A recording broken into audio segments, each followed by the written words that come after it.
afternoon. We are here in Malibu in the upper parts of Silicon Beach, and I'm here with Betsy Johnson, the founder of Lunchtime Quickies.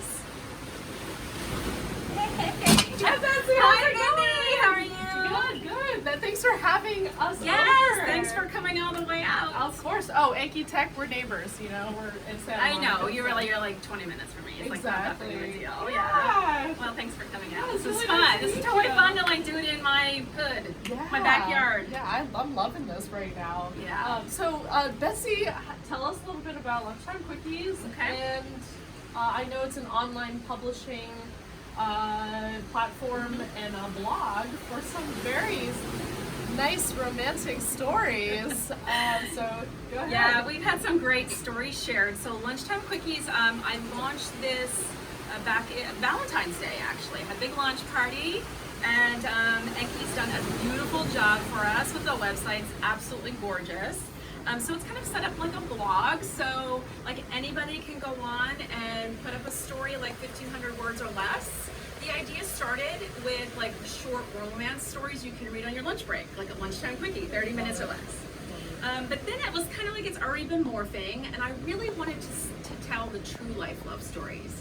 So that's kind of what has been coming through. And then the minute that I launched, Brian from Expert Dojo, he's been my coach, he was all about podcasts.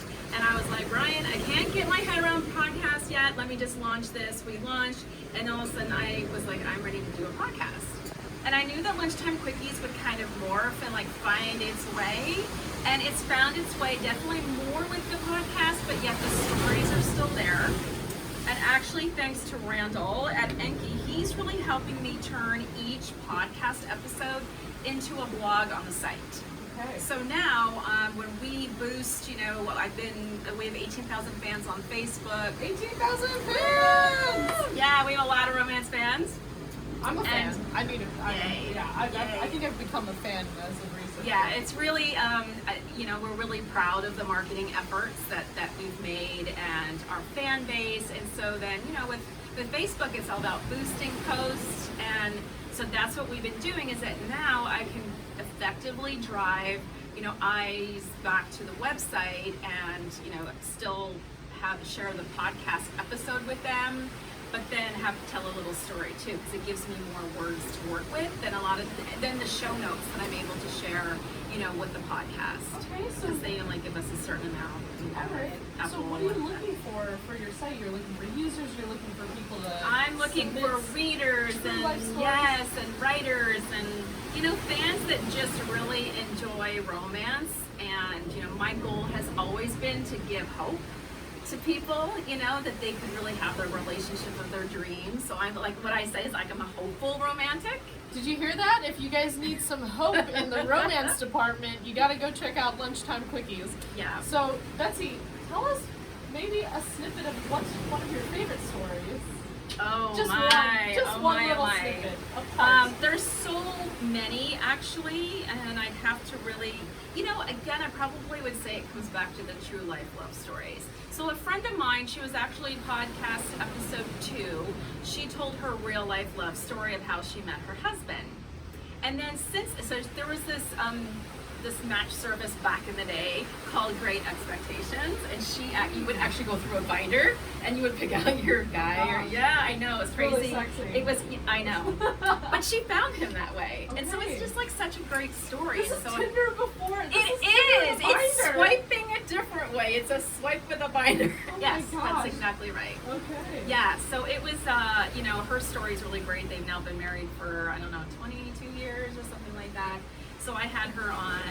I have some great subject matter experts that come on the podcast.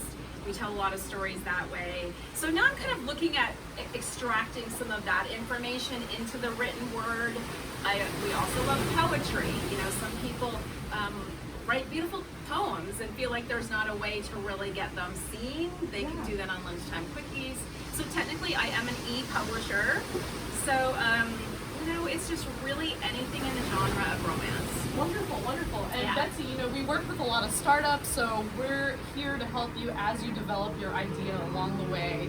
And we're really glad that it's morphing into something that's you're figuring it all out. Yes. And so So just, just to close out, tell us why you love us, why you like working with us. Well, you know what? Nectar from the very beginning has always been a strategic partner. He looked at it that, and the other thing too is that truly he loves the concept. Like, he's like this little romantic at heart. And it's super, first of all, it's fun to have a guy that's like that really gets it. And so that was really how we hit it off from the start. Right. And then once the website was done, I just said that I really wanted to continue with some sort of support because I really didn't know exactly where this was going to go, but I wanted to be fluid enough to let it find its path, which it already is. And then Randall has been really helpful, like I said, in helping me translate the podcast episodes back to the website as a blog.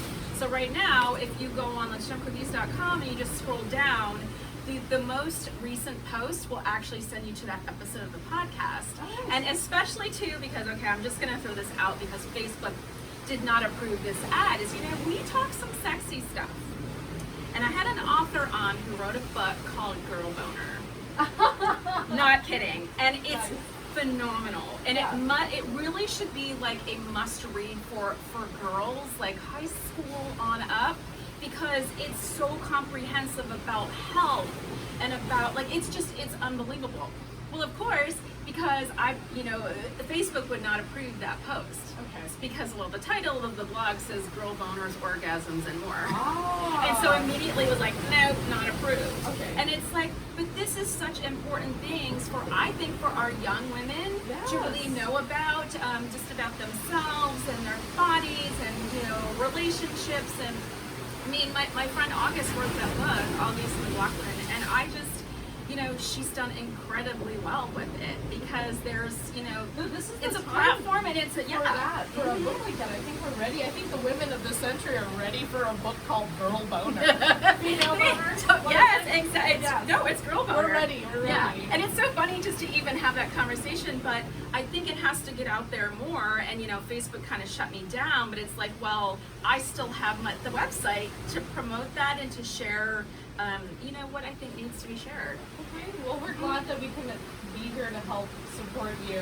Thank you. With that idea. Yeah. Thank you so much for having us. Thanks for coming out to the booth. Bye, guys. Bye.